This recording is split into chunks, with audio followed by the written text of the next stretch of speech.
Welcome to Everyday Martial Artist, a weekly podcast where you'll join me, Brian Doucette, as I interview a different martial artist each episode and hear their story. Some guests you may have heard of, and some you probably haven't. Be sure to subscribe where all your favorite podcasts are available. Also visit our website at everydaymartialartist.com. If you're listening for a specific interview, I sure hope you'll stay and check out the other episodes. A very special thank you to Topher Williams for our custom theme music. And now, the newest episode of Everyday Martial Artist. Everyday Martial Artist is brought to you by KOOnline.com for all your martial arts needs. Sparring and safety gear, rank belts, uniforms, weapons, patches, and more. Wholesale supplies made by martial artists for martial artists. Visit us today at ko-online.com. Hey, business leaders, want your audience more focused than a monk in a staring contest? Want them grinning bigger than when they found out their in-laws aren't coming for Christmas? Then you need the amazing Arthur Fratelli. Arthur is a TEDx speaker, Last Comic Standing alum, and lifelong martial artist, traveling the country, captivating audiences at conferences, corporate events, and schools. His high-energy keynotes blend failure, focus, and flow with comedy, magic, and jaw-dropping skill. Facts fade, but stories stick, and Arthur delivers a TEDx-worthy experience they'll never forget. Book now at theamazingarthur.com, because your event deserves more energy than a caffeine-fueled ninja. Hello and welcome to Everyday Martial Artist. I'm your host, Brian Doucette, and as we do every week, we're joined by a brand new guest talking about their life and their journey throughout the world of martial arts and other stuff they're involved in. My guest today has studied numerous martial arts throughout his lifetime, including Taekwondo and Kung Fu. As a teenager, he and his brother assisted his father's civil rights activities, and at the '84 Democratic Primaries, he sometimes appeared at events to support his father's presidential campaign. While in college, he held a voter registration drive and registered 3,500 voters on a campus with only 4,500 students. He's authored multiple books, was a member of the U.S. House of Representatives from Illinois, and is currently the host of a syndicated radio show. He's also a friend of a former guest of this show, Mr. Francis Pineda, so thank you, Francis.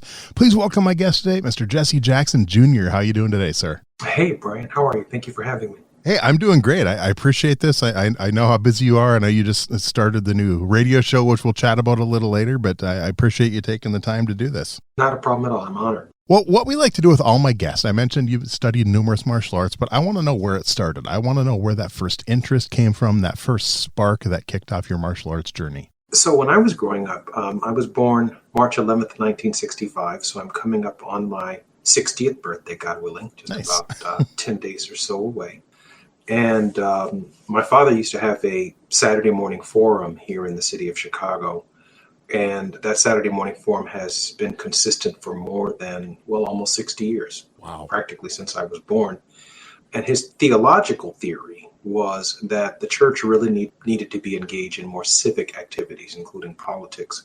So he began these programs on Saturday. He also had a choir. He also had, Boy Scouts, all of these things that would normally be in the church, he had within our organization. So after the push forum, we never called it a service, some of the young cats and I, we would all go to the McVickers Theater in downtown Chicago, right there on Randolph Street.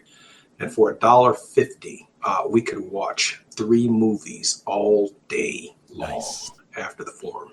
The 5 Fingers of Death, Enter the Dragon, Return of the Dragon. I mean, you name it, it was at the McVickers. And of course, there were all kinds of things in this little nasty theater running across all of our feet. But by the time we'd walk out of the movie, age 7, 1972, age 8 years old, I mean, we were taking broomsticks, cutting them in half, trying to put chains on them, trying to tie ropes to them, creating our own nunchucks. I mean, we were, awesome. Then there was this great song during that era also. Everybody was Kung Fu fighting. Carl Douglas. Nice. That's right. So, we were, it was almost like going and watching a Rocky movie. As soon as we got finished watching Sylvester Stallone train, we all wanted a gray jumpsuit, sweatsuit. We wanted to jog around the block. Of course, we made it about 10 yards. And we were like, man, I don't want to be champion no more. But that was the beginning part of my journey. I mean, I wanted it obviously to be more formal. And I think my first Taekwondo class was at the it would be Operation Breadbasket at the time.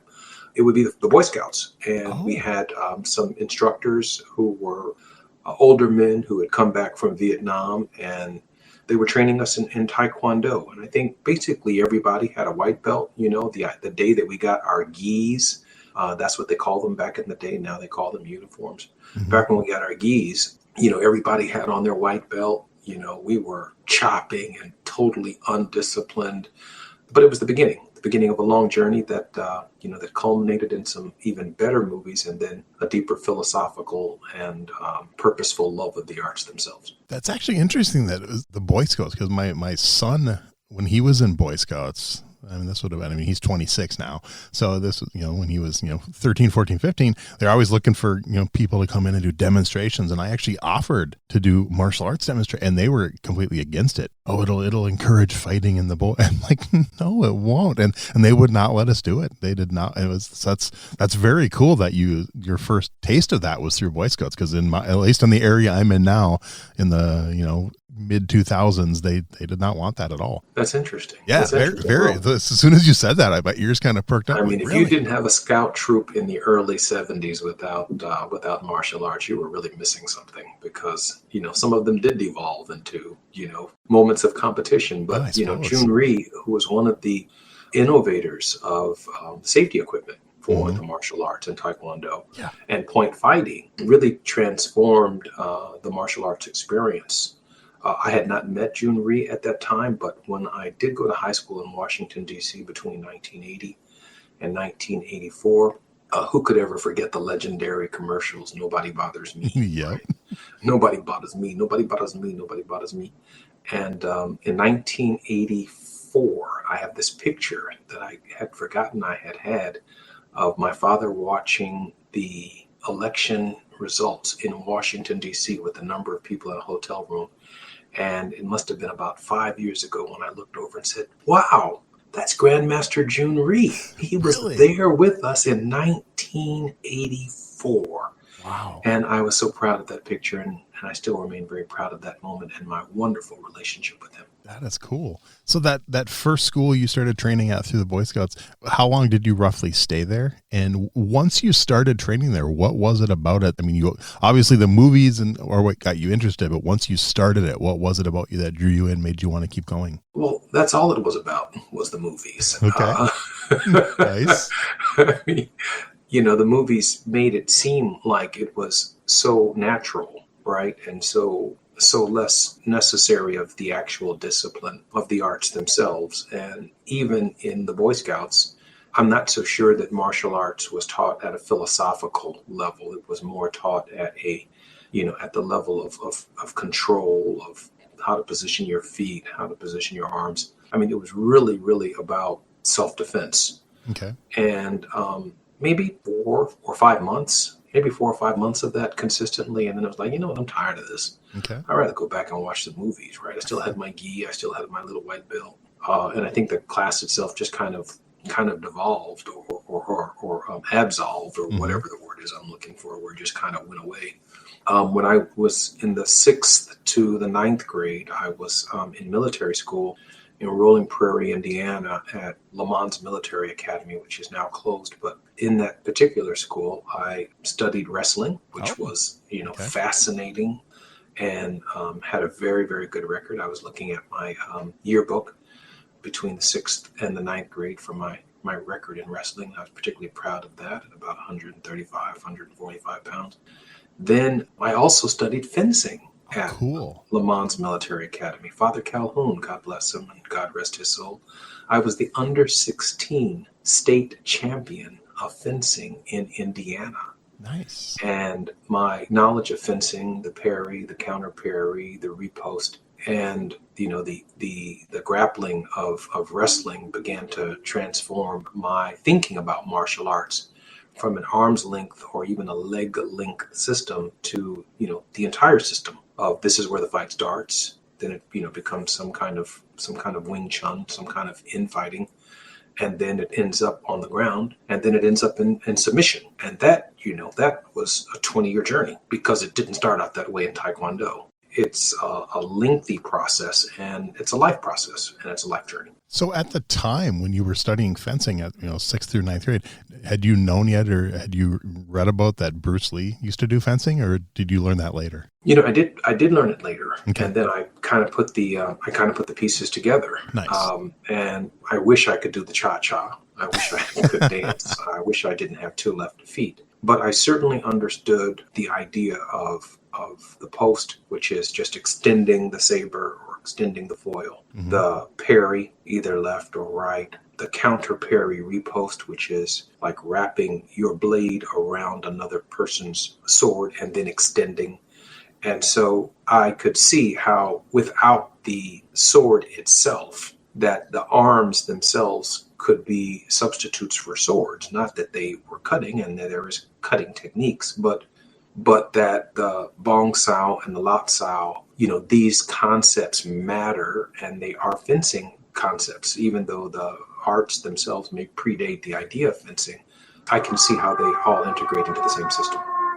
Okay, cool. So then what was next after that 6th through 9th grade at the military academy? What was next in your martial arts journey? So after that, I stepped away from the martial arts for a number of years, okay, and didn't really return until 1995. Oh, wow. When I met Rhee, who was now not someone that I had known briefly in 1984, or whose commercials I saw when I was in high school growing up. Now he is the instructor for more than 40 members of Congress. That's every right. morning from 6 to, 6 to 8. And okay. I mean, he was there on time. And the gym itself, literally, in the Rayburn building, was the studio. And the classes were done so masterfully, and he took so much time and patience with all of us, Democrat and Republican, that I must be candid. It's impossible to imagine Rhee's impact on the institution of Congress, given the lack of civility and what has broken down right now. Yeah. Grandmaster Rhee was a patriot. He was very, very serious about the American system of freedom, of liberty. Every kata that he taught us was tied to something patriotic song, to various songs. And the martial ballet, for which he became known for, were, the basic techniques. And he tied them to the advancement of the belt system. And so the time that he spent, both in the class, outside of the class, and reflectively upon life, its journey, the philosophy behind the arts, also resulted in a trip that a number of us took with Master Rhee to Korea. Very cool. And we went to the, I want to say the Kukiwon. Yep. The Kukiwon, yeah. Yep. The Kukiwon. Nice. Yeah, we spent 2 or 3 days there. And to see some of the young, were constantly reminding us how old we were, right? It was, just the highlight of that part of the journey. When I got back to Washington and my latter years in the Congress, Master Bob Maloney and we would spar regularly. He would bring a number of his students into the house gym, and we would spar. Then, about midway through my congressional career, I met Master Johnny Tai of the Shaolin Tuan Kung Fu system here in Chicago, and spent a number of years with him. And that kind of encapsulates what has been a great journey for me. And Master Tai and I even ended up on the cover of Inside Kung Fu. Nice. So with Mr. Rhee, how long did you train with him, and what rank did you get to? I got my first Dan under Grandmaster Rhee. If you will, our graduation ceremony, our test, was before the other representatives and the media in the, I want to say the Longworth Rayburn. No, it was in the Cannon office building. Okay. Cannon office building. And of course, towards the end of our test, the bell rang for us to go back and vote. So we're running over across the street of the Capitol, walking onto the House floor with our uniforms still on. That's awesome. But I want to say for 4 decades, maybe 5 decades, wow. Grandmaster Rhee taught on Capitol Hill. Yeah. Very close to George Bush, very close to Ronald Reagan, very close to a number of secretaries of defense and other members of the cabinet who all trained and studied under Grandmaster Rhee. And of course, he boasts a number of national champions. Yeah. But, at the foundation of who he was as a Korean, of course, is the relationship that he ended up having with Bruce Lee, with Joe Louis, with Nasty Anderson, and Master Bob Maloney, and a number of Korean martial artists in the D.C., Virginia, and internationally. Just the credibility that he brought to the art, and even one of the katas was about East meets West. Nice. And it was just beautiful. So he was an ambassador and brought tremendous understanding to members of Congress through the arts, to public service through the arts. And part of the breakdown, I am convinced of it. Part of the breakdown that's taking place in our country right now, certainly on Capitol Hill, is the absence of Jhoon Rhee. I would probably agree with that. Do you know roughly how many members of Congress he brought to black belt over those decades?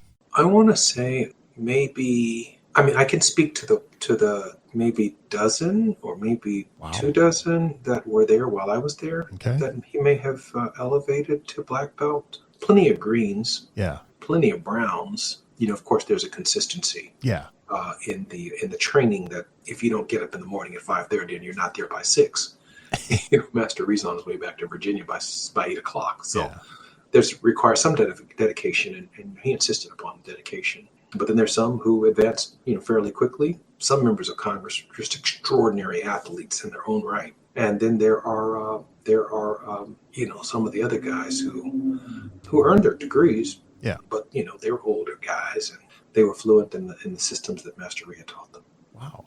So with your background then in competing in wrestling and doing fencing and stuff, did you ever get into the competition side of Taekwondo when you were doing that? I didn't. And there was less emphasis on the competition side, but certainly as a wrestler, and certainly as someone who was much younger, I was, very, very, very interested. I've judged at some tournaments. Cool. But no, have I actually donned on gloves or participated in point fighting at a distance, in sparring, but not professionally. Okay. And what about the teaching side? Were you ever drawn to that? Did you ever try to consider or think about getting into the teaching side and maybe even opening a school or something? So on the teaching side, I had this wonderful experience with an instructor by the name of Cameron Shane. And Cameron Shane is an Olympian who created a system called Budokan. And Budokan is a fusion of the yogic arts, the martial arts, Taekwondo, and movement. And at nearly 60 years old, the expression that Budokan, which is, Googleable, YouTubeable, including the animal movements and its emphasis on the human spine in terms of its flexibility, in terms of its developability, in terms of how the vertebrae thousands, maybe millions of years ago was in one position, but then it eventually became man standing on his own 2 feet. The articulation of the spine and these, if you will, animal movements from the alligator to the lion, to the tiger, to the bear, to the gorilla, to the monkey, fascinated me. And I'd never seen anyone do it quite as gracefully as Cameron Shane.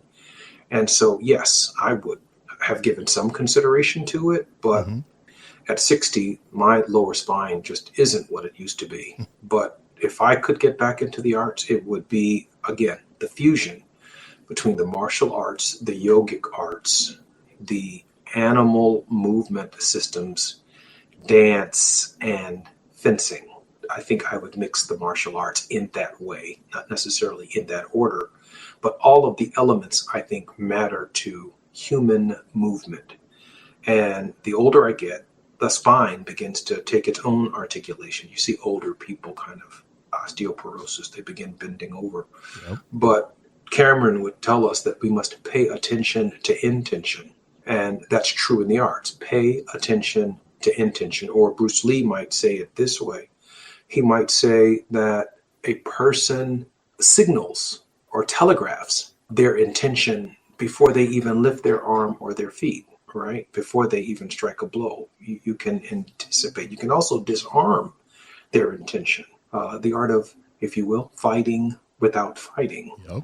So I think the movement of the human system and the elongation of the spine is tied to longevity. And I think Grandmaster Rhee came to understand that breathing and these life systems and these exercises weren't just limited to the art, but they were tied to the length of life, the purpose of life, and how we feel in life.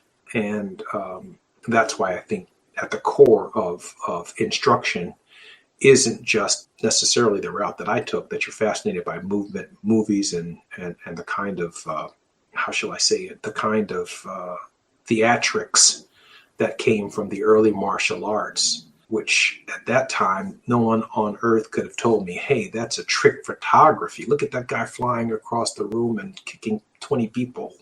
I'd have never believed it. I was like, no, that's true, man. We can do that. Yeah. But then when you come to the reality that it's not possible, and you start reflecting upon the human form and what the human form can do, then you arrive at, I think you arrive very closely at the mixed systems that Lee understood. And let me go one step further. Mm-hmm. I mean, obviously the arts have transitioned, right? Yeah. But he was such a student of life.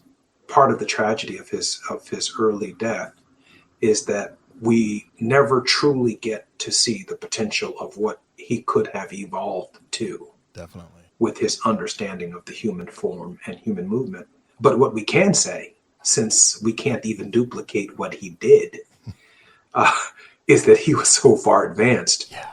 He was so far advanced and had given so much philosophical and physical consideration to human movement that, had he lived to be 60, 70, or 80 years old, we might have seen the human form accomplish some things that we can't possibly imagine. Yeah, agree. So now you mentioned then meeting the Kung Fu instructor and getting involved. Talk a little bit about your Kung Fu journey. Well, when I met Grandmaster Johnny Tai, we were at a karate tournament here in Chicago. As you know, the Midwest has a very rich martial arts tradition, a lot of great grandmasters here. And Johnny Tai's father, Grandmaster Tai, had a number of schools in the area, but Grandmaster Tai also grew up in an era where, schools were fighting, and they were all very competitive, and Grandmaster Tai was just a beautiful martial artist in terms of form, discipline, and very well respected.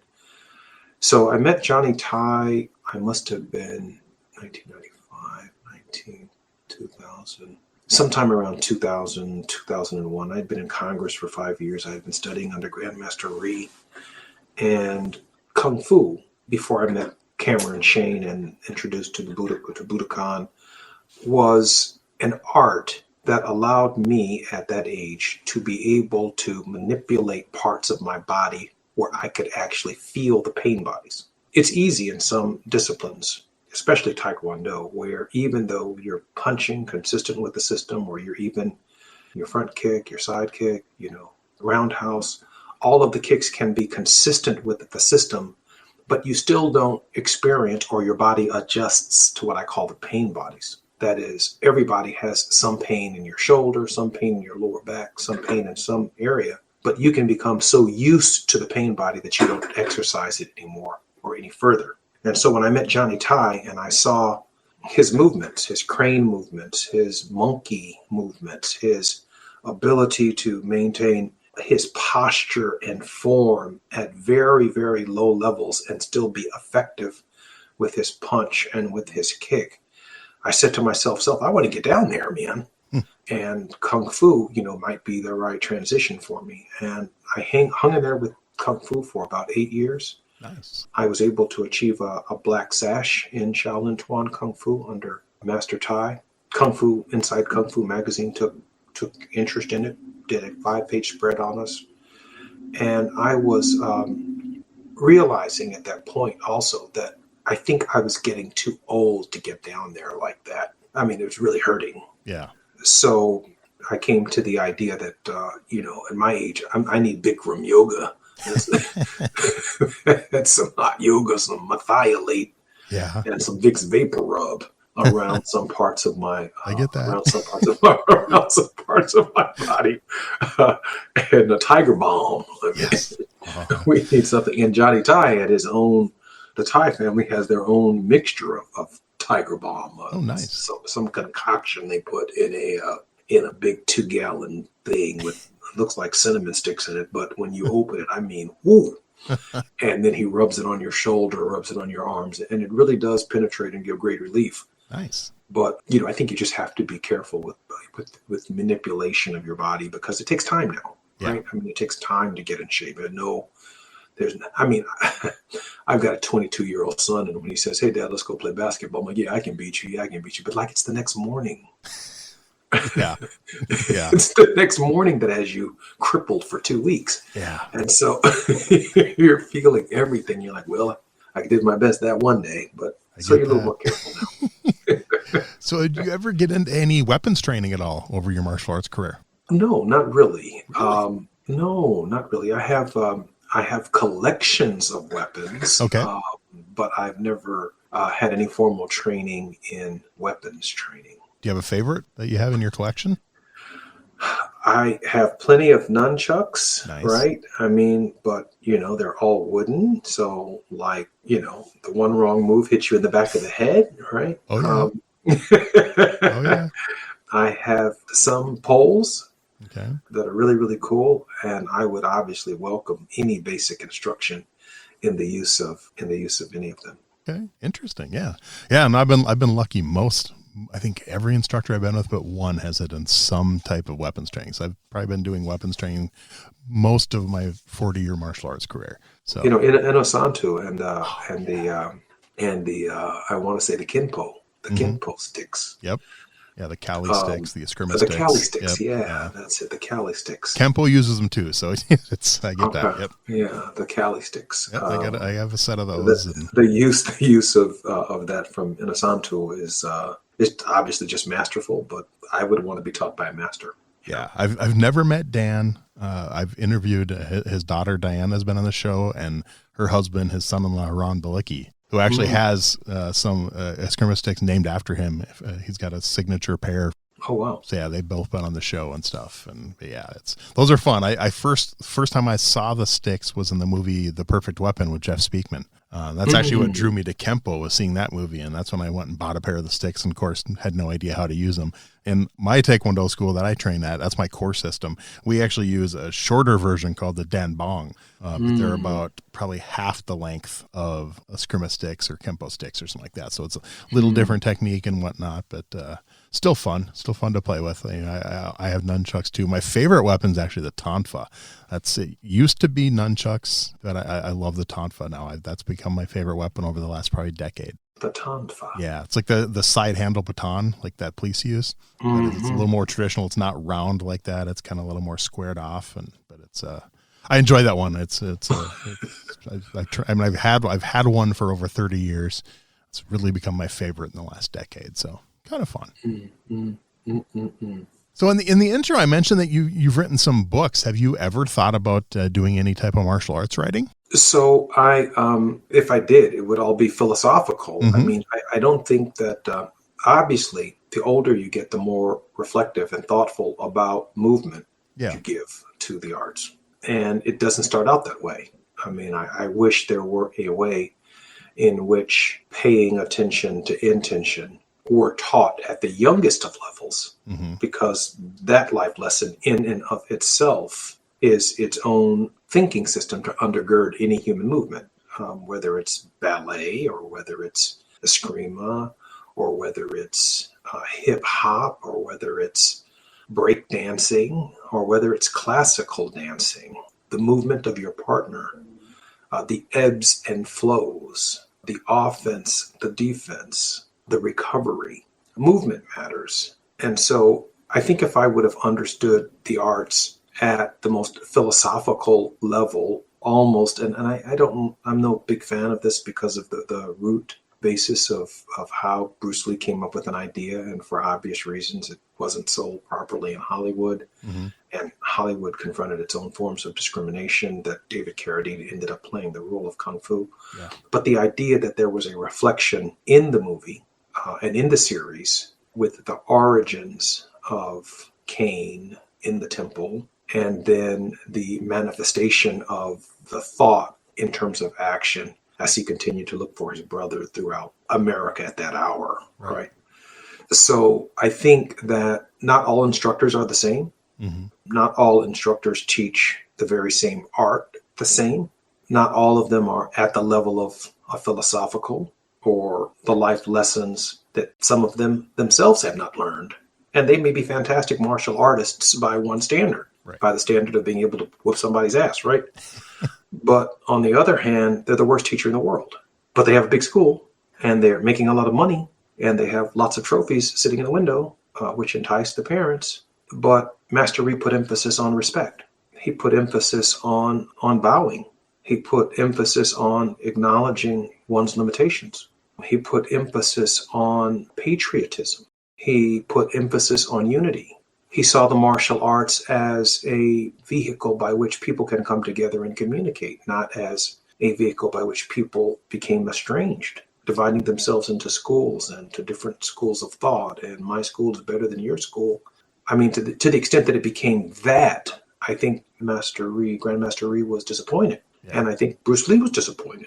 I mean, but we see evidence that, he was willing to have people of different races and genders, participate in the arts, walks of life, and with the most untraditional body types. I mean, Kareem Abdul-Jabbar. Yeah. Right? And then someone who's short, yep. Someone who's a little heavy. And that was, for me at least, it's the idea of a penetrating character in the art. And I don't think anyone's ever referred to Bruce Lee this way, or Jhoon Rhee this way, or any of the early grandmasters and masters this way, but they were ambassadors from their cultures. Agreed. I mean, and we were fascinated by their culture. And don't forget the level of discrimination that they confronted in our own country. Mm-hmm. No one, and many Americans even to this day, don't make any distinctions between the Koreans, the Chinese, the North Koreans, the Japanese, yep. the Taiwanese, just the Asian. Yeah. In the purest racist sense of it, without any understanding of the nuances of their unique, ancient, pre-existing of American cultures. Yep. And so many of them end up in the same communities in cities around our country, attending the same churches because they preserve their ancient traditions. So, Bruce Lee in 1964, 65, 66, through his death, I mean, he's a civil rights leader. Yeah, definitely. I mean, Jhoon Rhee's a civil rights leader. Mm-hmm. They're representing the best of their cultures amidst discrimination, amidst people who didn't see them as full human beings. And yet they kept their heads up and they pushed forward. And through their life work, through their actions, they demonstrated a common unity, a community that defined who they were. And that, for me, is the recognition that they're unsung heroes in the civil rights movement. Yeah, I would agree completely. That's just my thinking anyway. You started off, you mentioned, philosophy and philosophical thinking and stuff. So in all over your whole martial arts career, then, is there one philosophy that stands out that's at the top of your list? Yeah, probably. Because I'm a nonviolent activist. I'm a graduate of Chicago Theological Seminary. I believe in the art of fighting without fighting. I like it. Nice. I mean, I don't know if there is doesn't the world need that? Don't the Ukrainians? Yeah. Many of whom are fantastic martial artists. Mm-hmm. And the Russians, fantastic martial artists. Yeah. The martial arts community between the Ukrainians and the Russians, have a capacity to communicate, to bring about peace. It's true. Fight it out in the ring. It doesn't have to be on a battlefield. In a crazy, crazy kind of dramatic way. Sylvester Stallone's speech at the end of Rocky Four? Yeah, in Russia. Yep. We don't have to fight. Yeah. Maybe we fought it out right here and that's it. We don't have to blow each other up. I think that, and again, that's just drama, right? It's not fact, it's fiction, right? But I mean, in a real sense, we come into contact with people in the Olympics, mm-hmm. in our sport. We come into contact with people of different walks of life in our tournaments. And I think the emphasis is on who won or who got the ribbon or who got the trophy. But there's so much more that needs to take place. I think Master Rhee would make the case. I tried before I left Congress to pull together a number of martial arts schools in the Chicago area for the purposes of having a large tournament, mm-hmm. just an annual event. And unfortunately, I left Congress before I could really solidify it. I wanted to find sponsors and make it happen, because I think our young people needed to see it, right? Yeah. But they needed to see respect. You know, they needed to see people who, Mr. Han, who forged their will in their bodies. Yeah. You know, but then at the end of the day, they still hug each other and shake each other's hand and bow with respect before each other, and then come up and speak to the young people. Hey, this could be you. You can do this. You may be from the south side of Chicago or the south side of Philly, and I'm from the north side of Chicago, and you're from the north side of Philly or Los Angeles or wherever, but bring people together. And I know that to be the power of the art. I mean, you think about Wu-Tang Clan. You think about the influence of the arts in John Wick. You think about, you know, that's cross-cultural. John Wick or Keanu Reeves weren't born with those moves, and, you know, that activity is part of East meets West, right? Right. You think about what the fights in the old Western movies when I was growing up between John Wayne or Clint Eastwood and, you know, all those guys smoking big cigars, ready to draw their guns. And then you compare that to Michael Jai White. You know, I mean, that's a major cross-cultural accomplishment and understanding for, you know, an African American with his skill set, or even, you know, some of the other Hollywood stars who have taken the arts very seriously. Yeah. It's East meets West. Definitely. And even in a song by Stevie Wonder called Black Man, he talks about the first man to die for the flag we now hold high was a black man, right? But then he says, talks about incandescent light. But then he talks about, there's a line in the song about martial arts, that Asian people brought us the martial arts and an expression of their culture, something that's ancient that they shared with us. And we see it as our own. And I think we've studied the movements. I think we've studied the discipline. I think we've intensified the reaction and sped up the time within which we respond through physical movement, to beat somebody to a punch or to a blow or to tap them out or to grapple them to submission. But at the end of the day, when the referee holds up our hand, you know, are we acknowledging that the fight started out Western, two separate people in their corners, that it came together probably through a Korean system, if you kicked first or if you threw a punch first, and then it became a Chinese system when you moved to the infighting, anything within the elbow range or within reaching range, and then it became a wrestling, and then a grappling, and then a submission. I mean, do any of these mixed martial arts fights reflect upon each transition from the beginning of the fight to the end of the fight, and how many different cultures it took to contribute to it? None. You know, Yeah. None. We just celebrate their championships and we celebrate their belts, but we don't celebrate the road to the 6 or 7, maybe 8, maybe dozens of different systems that it took to get to submission. The Gracies, you know, and the role that they played from Brazil. Yeah. Yeah, I mean, it's hard to imagine a family that has contributed more as a whole family to the art than the Gracies. So, my thinking anyway. So speaking of that, what are your thoughts on MMA? Is that something you're a fan of?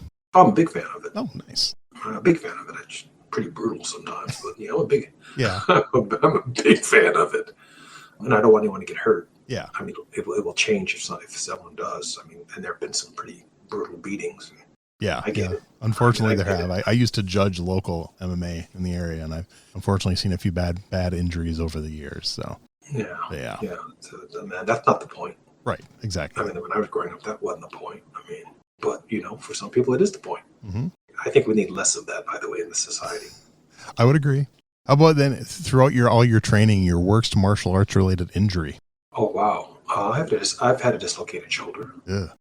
And re-injured it. I want to say that my lower back, when I take an x-ray of it, that there's fluid from my neck down to like the last 3 vertebrae, you know, approaching my buttocks. Dang. And then it gets real dark in between. I mean, there's a time when I could kick and hold my leg above my head, but now I have to tilt my whole body in order to get that same side kick up there. Yeah. Okay. So, you know, age, but it's an injury. It's an injury. I'm super conscious of it. I'm so super conscious of it. I have a 2-bedroom home. Both beds are upstairs, but I sleep on the floor every night downstairs in front of my television. Dang. I roll out my sheets and sleep on the floor. Dang. Because if I get any reasonable amount of sleep on a firm surface, carpeted surface or anything, I have an erect day. My back is firm, straight up. But if I lay on a bed and there's curvature, man, I have a bad day walking, man.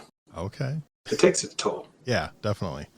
All right, I have a few fun questions we use to wrap up the show. We talked a little bit about MMA. Let's just say you decided, maybe your younger self, you're going to walk into the octagon, you're going to fight in the UFC. What's your walk-up music going to be? What song's playing as you're taking that walk into the cage? Oh, I think it's that music at the beginning of Enter the Dragon where Nice. Bruce Lee is wearing the little skinny black tights and the little ankle boot tied up straps and little kung fu shoes with I want to say they're Kenpo gloves. Yep. Dun dun. Wah! Are you kidding? That's awesome. that's the ultimate music. That's awesome. And then he just proceeds to beat the big guy. I mean, that's the ultimate music. But I don't know. I think there's probably a lot of Pac I could use too. Yeah. And I could use some Eminem. You got one shot. Nice. I got one shot. Maybe you do a mixture of the three or something. That'd be kind of cool. Yeah. If it can be pulled off and make sense to someone other than myself. There you go. All right. Who are 3, 4, 5 names you would put on your personal Mount Rushmore of martial arts? Oh, okay. I'd have to put Bruce Lee. Mm-hmm. I have to put Jhoon. Yep, definitely. I think Nasty Anderson. Nice. Right. I think Joe Louis. Nice. Right. And I think Superfoot. Very cool. I've been lucky enough to meet 3 of your 5. So. Oh, really? Yeah. Superfoot. And you know what? I back in the day, I'd put Norris on there too. Oh, yeah. Yeah, but that's a 6th person. Yeah. But I mean, Chuck Norris was, he was a beast, man. Yeah, definitely. Okay. And I separate them from, the other actors who made decent living from the martial arts. I mean, Van Damme he's just graceful, right? Yeah. But man, these guys right here, yeah, the 5 I named right there, man, them dudes took blows, man. Yeah. That's good. and there were hardly any gloves, man. Yeah. I mean, and of course I separate Lee from physical contact. But man, those guys are lucky to have teeth, man. Yeah. Yeah. I agree, man. That's they called it the old blood and guts days of martial arts. So. That's it. Yeah. Okay. How about a favorite martial arts book? Okay. I have it downstairs. It's been a while since I've had to open it. It'd be the Jeet Kune Do book. Oh, the Tao Jeet Kune Do. Yeah, the Tao Jeet Kune Do. It'd be that one, but there's also about 5 or 6 little pamphlets on the art of Kung Fu that Lee illustrates. Okay. You know the ones I'm talking about? Yeah, I do. Yep. I think I have a couple of them. So I think those are some of my classics. Okay. But man, I wish I could physically show you my my martial arts book collection. It's just there's a great encyclopedia on the history of African American martial artists. Really? Yeah, it's a binder book. It's great. That's cool. It's great. I haven't counted in a while, and actually since I started the podcast, my collection has grown just because a lot of my guests have books and I try to buy them when I can and stuff. But I think my martial arts, I know my overall book collection is probably around 1,500. Out of those, I think the martial arts ones are probably maybe around the 400 to 500 range. So I've talked to a few, I guess, that have like thousands of martial arts books. So. So many African Americans who taught martial arts in the early 70s are Korean War veterans. I've heard that, yeah. And their point of, if you will, fighting, was fairly limited to, I want to mention a form of the Israeli system, Krav Maga. Oh. It's like, it's only useful. Yeah. Only useful in hand-to-hand combat. And so they came back from Vietnam and from Asia teaching martial arts, very qualified. I mean, these guys were killers. Yeah. And not all of them particularly well mentally from the experience that they had experienced, but it was the way they earned a living when they came back to the community. And, within the martial arts community, other than Bruce Lee, there were problems with Asians wanting to teach other people and other races the arts themselves. Yep. So Lee's a real innovator right there. Yeah. Right? I mean, he's publicly that way. And there are others who didn't want people of color in their studios. So the martial arts in the Black community, is very hard hitting, man. Yeah. Because this wasn't about katas and performances, and this is about whooping ass, man. It was brutal stuff back in the day. So I've been told. Yeah. But that's, part of the evolution of the art in our community to what it is today. Oh, that's cool. I agree completely. This one you may not have an answer for. It's like 50-50 with my guess, but do you have a favorite? It won't be the first. Okay. Well, do you have a favorite martial arts video game? Did you ever get into video games? I feel like getting up and running into the other room and grabbing this. I have and I've tried to buy the DVD or the MP3 wherever I could find it. There is a video game with Bruce Lee in it. I can't remember what it's called, but I have it somewhere. I have a couple of them. Yeah, I mean, I don't think I've ever played it. Okay. But I also have these three, like, if you go on Facebook, you'll see these like perfectly made images of Batman or Superman, and they sell them in these collector's boxes, and they're probably very, very expensive. I have about 6 of those of Bruce Lee, and I'm sure they don't make them anymore. Completely manipulatable. But no, I don't have a favorite video game. Okay. I just didn't have much time to play. No worries. But there is one out there with Bruce Lee wearing that orange jumpsuit. Okay, cool. And I do have its, I don't know if it's Atari or something, but I got it. Okay, nice. How about a favorite martial arts TV show? Well, the series Warrior, which Bruce Lee's daughter clearly had had her hand in. I had the privilege of meeting her. She came to Capitol Hill. Nice. And one of my colleagues brought her to my office, and I just looking at royalty. Yeah. I was just spellbound. I mean, I'd seen her grow up, and then there she was standing in front of my office, and I was like, wow. I met Mrs. Lee at Jhoon Rhee's funeral. Okay. And whenever I'm in Seattle, Washington, I stop by, I want to say Lakeview. Yeah, Lakeview Cemetery. And pay my respects. I've not been there since John Saxon was placed not very far from Bruce Lee, but certainly Brandon is there. Give me that question again. Favorite martial arts TV show? Oh, I mean, The Warrior. Yeah. The Warrior series seems to integrate just about all of Lee's thinking for the movies that he did choreograph and participate in. It just comes together very nicely as one big thing. But there are a number, I mean, in terms of contemporary actors, Michael Jai White, the Wu Man. Yeah. I mean, these guys right here have brought martial arts, to the next level. Yeah. And I think they've taken places that Lee only Lee could have imagined. Yeah. A lot of Jackie Chan. I'm a big Jackie Chan fan too, because I think his humor, and I think that the time that he gives to his craft is admirable. Yeah, that's kind of where I am on that. Nice. All right. How about a favorite martial arts movie? Oh, come on. Is there any other movie other than Enter the Dragon? That gets picked a lot. In any edition, it's the standard. Yeah. Right? But I did like growing up Master of the Flying Guillotine. Nice. And the Five Fingers of Death. Yep. But, after you see Enter the Dragon and you watch Lee move through so many different systems, you just have to be in amazement. You have to remind yourself that he never lived to see the whole movie, right? Yeah. So, you're looking at a cinematic work of art that is the discipline and the foundation for the thinking of millions of people around the world as they approach the arts. Yeah. That movie right there is a lesson. And then, even what he didn't finish with Game of Death. Yeah. Right? With what they've been able to put together from the pagoda. Even though I think some of the exploitive post-Lee exploitation of trying to glue his face on cardboard cutout face. Yeah, outrageous. I'd love to see them redo it now with today's technology. Take the original footage and try to do it with like some CGI and stuff. And wouldn't that be amazing? It would be. I think it'd be. I don't know if they ever would, if the family would allow it, but it would be cool to see what they could do with better technology. Mm-hmm. Yeah. I can see that. Yeah. That pagoda, though. Yeah. The graduation up there is another work of art. Yeah. And just so glad that his daughter found the notes or uncovered the notes so that we could at least have some sense of where the movie was going or what his thinking may have been. But, he put it all together. Yeah. He put it all together. All right. Final martial arts question. Now, this doesn't have to be a martial arts movie. Any movie you've ever seen in your whole life, favorite movie fight scene? Favorite movie fight scene?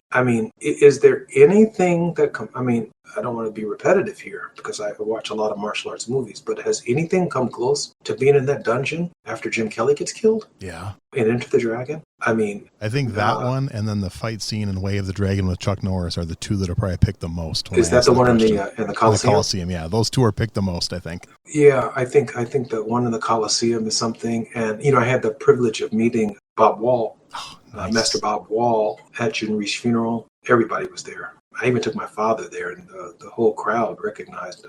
4,000 people there. Yeah. And the crowd recognized my father's presence there. And, a couple of dozen members of Congress were there. So it was, quite a celebration of his life. But yeah, it's hard to imagine that those are still the standards. I saw Bob Wall in a movie recently with Michael Jai White. It might have been Bob Wall's last movie. And the fight scenes in that movie were also pretty incredible. Nice. And the last scene was reminiscent of Wall and Lee at Han's tournament. Oh, okay. That's so, cool. For Bob Wall to be sitting there really as the bodyguard of this other guy. Yeah. And for Jai White to put on this guy what he put on him. Woo! That's cool. That's cool. And again, respect. Yeah, definitely. All right. So final question, nothing to do with martial arts. Just take 1 or 2 minutes and talk about your radio show. Let people know about that and maybe where they can hear it. Oh, wow. So I have a new radio show called the Jesse Jackson Jr. Show. We discuss history, politics, a lot of contemporary issues. This is Women's History Month. My mother's going to kick off the program. Nice. Tomorrow, I have a couple of dozen eminent women to discuss women's history over the next 30 or so days here in the month of March. We deal with current issues like the administration, like the downsizing of the government, like Elon Musk, like Doge, like politics. So all of those things that we never talk about when we show up for class at a martial art. Definitely. All that stuff that stops at the door, and then as soon as we walk out, it starts over again. But I'm on KBLA, which is an app that can be downloaded, KBLA 1580 AM, 3 to 4 every day PST, that's 1 to 2 PST, which is 3 to 4 Central, and 4 to 5 Eastern. But I'm on WVON 1690 AM simulcast. During that same first hour, it's simulcast, but then I stay on in Chicago, WVON, from 3 to 6 p.m. Monday through Thursday. Okay. And I mean, it's hard work too, brother. Yeah. Ooh. Is this your first foray into broadcast? Yes, it really is. Okay. It really is. But man. It's not as easy as people think it is. No, it's not. And, every day it's something new, and then it's trying to chase down guests and keep it interesting. And then there's this thing called Nielsen out there. Are you getting any ratings? Yep. And then you're in a new clickbait environment, so you're doing this. You're doing the radio show, but it's also broken up into podcasts, and it's broken up into these various streaming services, none of which I figured out how to make $1 from yet. So someone who might be making money off of me, and I don't even know yet. Hey, when do I get my money, man? That is, but at the end of the day, it's fun though. It is fun. It is fun to do though. It is that. Nice.